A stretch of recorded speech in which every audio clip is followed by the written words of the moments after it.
Olá pessoal, bom dia, agora 5 horas 37 minutos.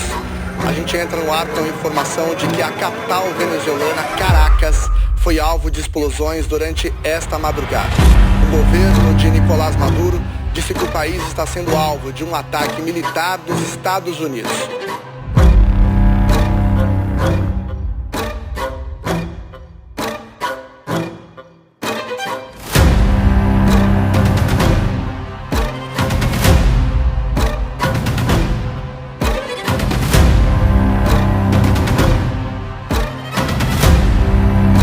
Soube dessa Pelo menos o Trump deu a entender isso. Deu a entender isso.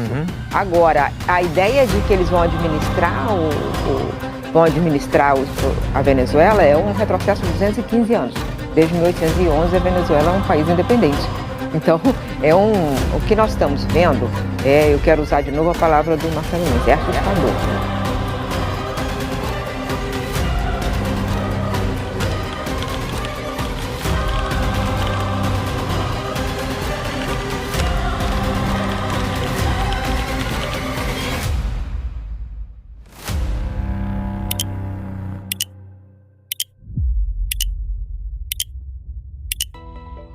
O governo dos Estados Unidos anunciou no último sábado, dia 3 de janeiro, que o presidente da Venezuela, Nicolás Maduro, foi capturado pelas forças norte-americanas. A informação foi divulgada pelo próprio presidente dos Estados Unidos, Donald Trump, que afirmou que Maduro foi retirado do território venezuelano. Nicolás Maduro estava no poder há cerca de 12 anos e exercia o seu terceiro mandato, conquistando as eleições amplamente contestadas por observadores nacionais e internacionais.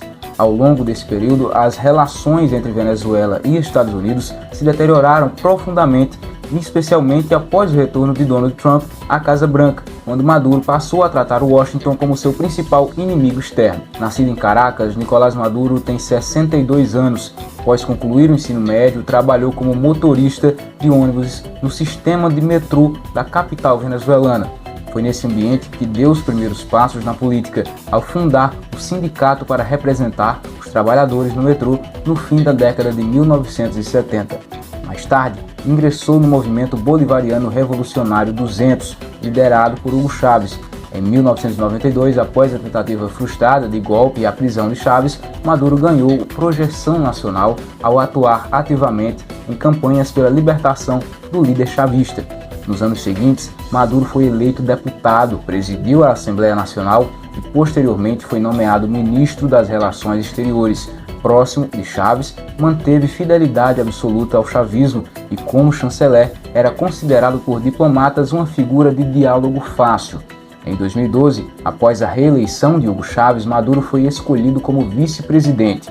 Com o agravamento da saúde do então presidente, assumiu o governo interinamente. Antes de falecer, em março de 2013, Chávez declarou publicamente que desejava que Maduro fosse seu sucessor. Pouco depois, Maduro venceu as eleições presidenciais com uma margem apertada, derrotando o opositor Henrique Capriles. A partir daí, a Venezuela entrou num período de forte instabilidade política e econômica. Em 2014, uma grave crise financeira levou milhares de pessoas às ruas exigindo a saída de Maduro.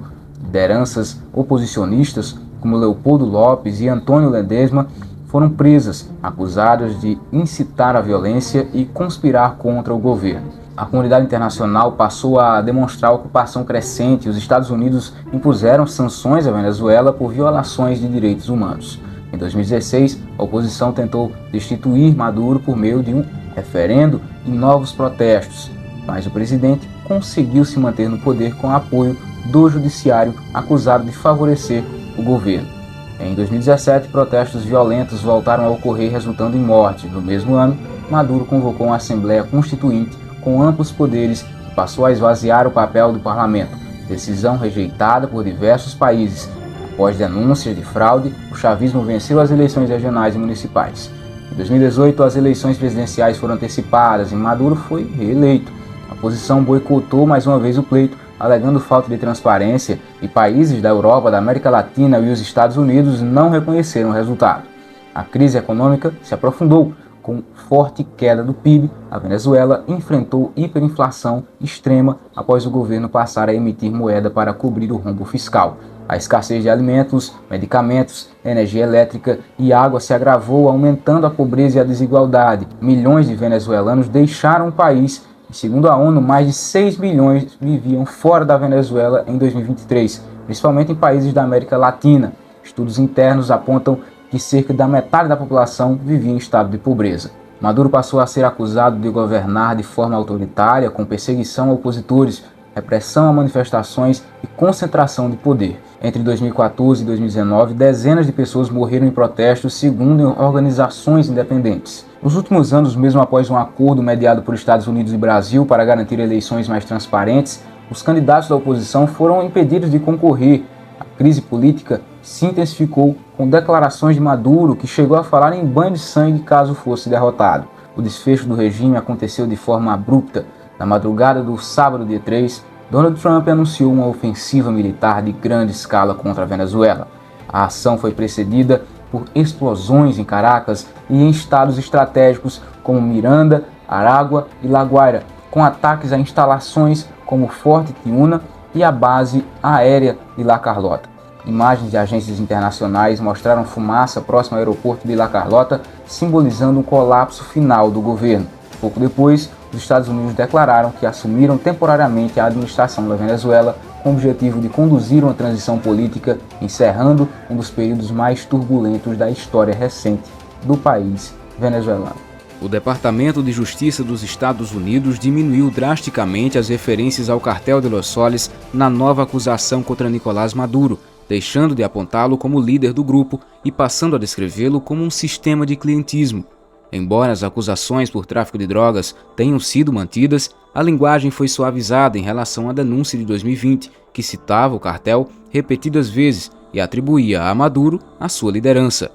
A versão atual afirma que Maduro sustenta uma cultura de corrupção na qual elites venezuelanas se enriquecem com o narcotráfico e protegem parceiros criminosos. O Cartel de Los Soles é mencionado apenas 2 vezes, em contraste com dezenas de referências no texto original. Maduro e sua esposa, Cília Flores, se declararam inocentes em audiência em Nova York. Ele responde por narcoterrorismo, tráfico de drogas e posse de armas e explosivos, enquanto Flores é acusada de crimes relacionados ao tráfico e ao porte desse armamento.